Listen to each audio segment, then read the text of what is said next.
آپ کو بتاتے ہیں کہ شریعت کے مآخذ کتنے ہیں۔ غیر مقلدین شریعت کے مآخذ صرف دو مانتے ہیں، قرآن اور حدیث، اور اہل سنت والجماعت کے چاروں طبقات، حنابلہ، شافعیہ، مالکیہ اور احناف، شریعت کے چار مآخذ مانتے ہیں۔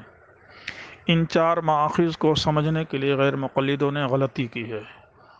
وہ یہ سمجھتے ہیں کہ چاروں مآخذ کا حکم ایک جیسا ہے، چنانچہ ہمارے خصم نے لکھا کہ شریعت کے چاروں اصولوں کو ایک پلڑے میں رکھ دیا، مطلب جس طرح حضور صلی اللہ علیہ وسلم پر ایمان لانا اور اطاعت کرنا واجب ہے، اسی طرح اجماع اور قیاس کی بھی حیثیت ہے۔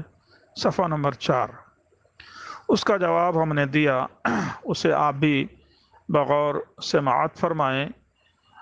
میں نے لکھا کہ آپ بڑے بدھو معلوم ہوتے ہیں۔ اگر آپ سے کوئی پوچھے کہ اس گھر میں کتنے لوگ رہتے ہیں، آپ نے جواب دیا 4، فلاں فلاں فلاں، اجمالی جواب کے لیے کافی ہو گیا۔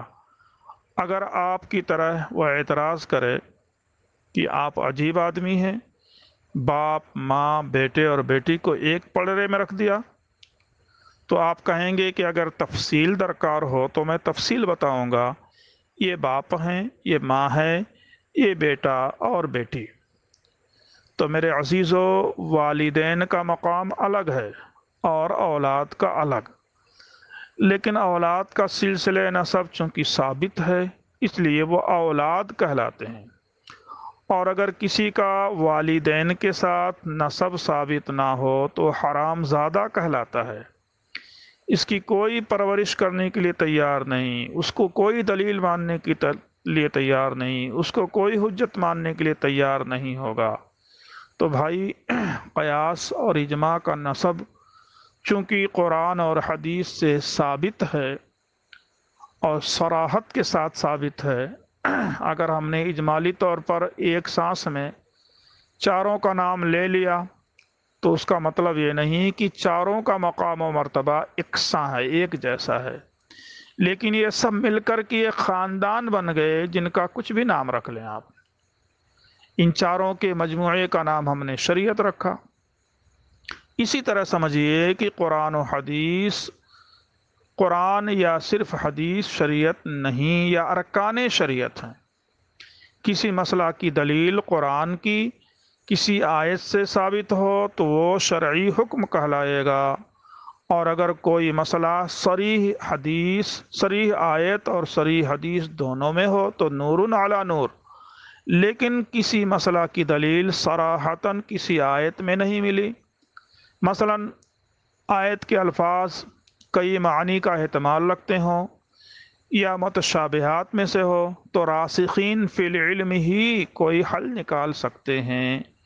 قرآن اور احادیث سے طریقے استدلال ہم اس سے پہلے تفصیل سے بیان کر چکے ہیں۔ جس اجماع اور قیاس کو لے کر آپ اعتراض کر رہے ہیں، اگر میں آپ کو فقہی اصطلاح میں سمجھاؤں تو آپ کہیں گے کہ ابو رشید منطقی باتیں کرتا ہے۔ قرآن اور احادیث صحیحہ متواترہ اگر صریح ہوں تو قطعی ثبوت ہیں، یعنی اس سے جو حکم ثابت ہوگا قطعی حکم ثابت ہوگا۔ اجماع اور قیاس کا مرتبہ یہ نہیں، کیونکہ یہ ظنی ثبوت ہیں۔ اس بات کا امکان ہے کہ اللہ اس کے رسول کی مراد سمجھنے میں مجتہد نے غلط قیاس کیا ہو، صحیح قیاس نہ کیا ہو، یعنی امکان موجود ہے۔ بالیقین نہیں کہہ سکتے کہ مجتہد نے اللہ اس کے رسول کے حقیقی مراد کو سمجھ لیا ہے۔ یہی حال اجماع کا ہے۔ جب کسی حکم کے استنباط میں مجتہدین کی آراء متعدد ہو جائیں تو اس میں جمہور کی رائے کو اختیار کر لینے کو اجماع کہتے ہیں۔ لیکن اس میں امکان ہے کہ جن لوگوں کی رائے قبول نہیں کی گئی ہے وہ درست رائے پر ہوں۔ ائمہ اربعہ کے اختلافات اسی نوعیت کے ہیں، جس کی بنیاد کسی دشمنی اور مخالفت پر مبنی نہیں ہے، کیونکہ ائمہ کرام سب کے سب مجتہد ہیں انہوں نے اپنے اپنے اصولوں کے مطابق اجتہاد کیا ہے، کہیں ان کے اجتہادات متفق علیہ ہو گئے ہیں، کہیں الگ الگ ہو گئے ہیں۔ یہی صورتحال سمجھ لینی چاہیے۔ آج کی مجلس کے لیے بس۔ وما توفیقی الا باللہ۔ السلام علیکم ورحمۃ اللہ وبرکاتہ۔